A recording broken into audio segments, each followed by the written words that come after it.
Hi, my name is Faith, and today I'll be giving a speech on why students should not be required to go to school for a minimum number of hours.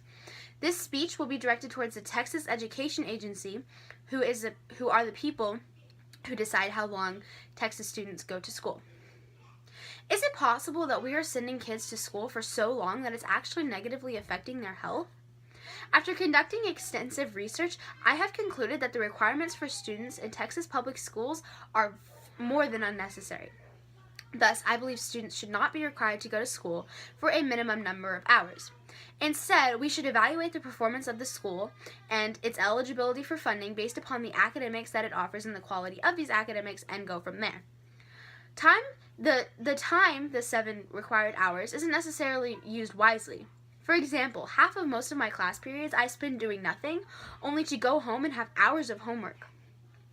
We need to evaluate how much of the required school time is actually being used effectively. The minutes required in your most recent bill may not be used for education. It states that House Bill 2610 only requires district and charter schools to provide a total of 75,600 minutes of operation, including intermissions and recess, per school year.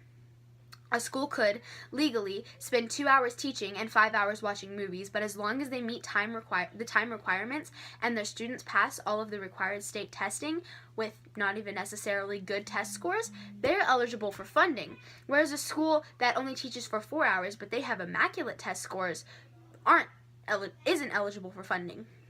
This is very flawed logic, and we are wasting our students' time. Although I can see where you're coming from, school is not daycare.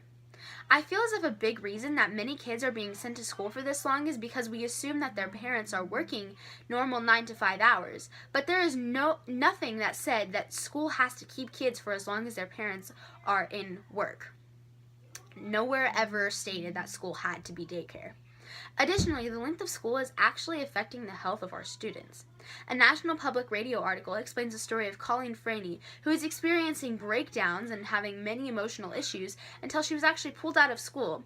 She stayed in the same honors classes, but being homeschooled and having a less time-consuming environment caused her to not have to deal with these breakdowns or anxiety, etc. any longer. Angela Hanscom, a therapist from Maryland, conducted a study in which she put herself in a similar situation to that of which normal students experience on a day-to-day basis. She said, "I've been sitting for the past 90 excruciating minutes. I look down at my leg and notice it is bouncing.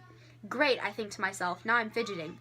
She is, like Jesse Stephen explains, the example that people can't expect kids to sit through 90 minutes of nothing but listening when adults can even do it. Todd Elder researched and discovered that 20% of children in America who are diagnosed with ADHD are misdiagnosed. This means that we are putting them on unnecessary medication, which is affecting their health and wasting money.